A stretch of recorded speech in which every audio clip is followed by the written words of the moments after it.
मकर संक्रांतीचा सण अवघ्या काही दिवसांवर येऊन ठेपला आहे। मकर संक्रांत भारतात मोठ्या आनंदाने आणि उत्साहात साजरी केली जाते। या सणाबद्दल लहानांपासून मोठ्यांपर्यंत एक आकर्षण असतं। या दिवशी लोक आपल्या ओळखीच्या माणसांच्या हातावर तिळगुळ देतात। मकर संक्रांतीचा सण हिंदू धर्मात विशेष मानला जातो।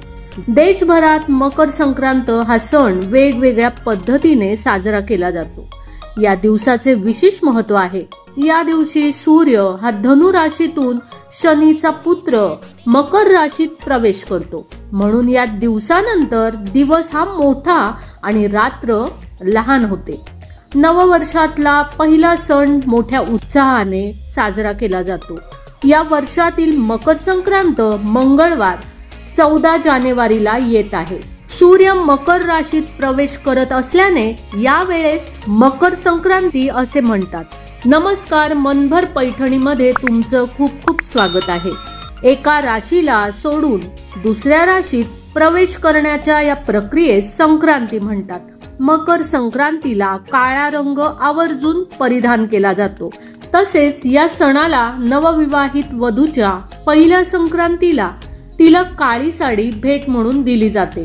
त्यामुळे मकर संक्रांतीला काळे कपडेच का परिधान केले जातात, याबाबत अनेकांच्या मनात प्रश्न निर्माण होतात। पुराणातील अशी एक कथा सांगितली जाते। सूर्य जेव्हा मकर राशीत प्रवेश करतो तेव्हा त्याची पत्नी छाया म्हणजे सावलीने काळे वस्त्र परिधान केलं होतं।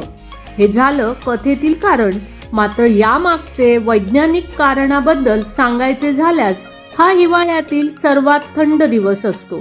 त्यामुळेच अधिक उष्णता शोषून घेणारे काळे कपडे या दिवशी आवर्जून परिधान केले जातात।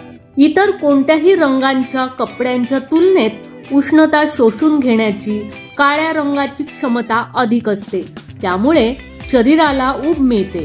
काळ्या रंगाच्या कपड्यांचा फायदा शरीर उबदार ठेवण्यासाठी होतो, म्हणून अगदी लहान मुलांपासून वयस्कर लोकांपर्यंत सारेच जण या दिवशी काळ्या कपड्यांना प्राधान्य देतात। शिवाय आपल्या शरीराला उष्णता मिळावी, शरीर उष्ण राहावं म्हणून या सणाला तिळगुळ वाटले जातात। याचं कारण हेच की सणाच्या निमित्ताने आपल्या शरीरात तिळाचे काही तत्व जावेत आणि आपलं थंडीपासून संरक्षण व्हावं।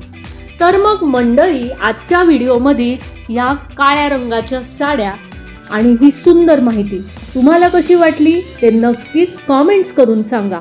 व्हिडिओ आवडला असेल तर नक्कीच व्हिडिओला लाईक करा, जास्तीत जास्त शेअर करून कमेंट्स देखील करा आणि हो, मनभर पैठणी या यूट्यूब चॅनेलला सबस्क्राईब करायला अजिबात विसरू नका।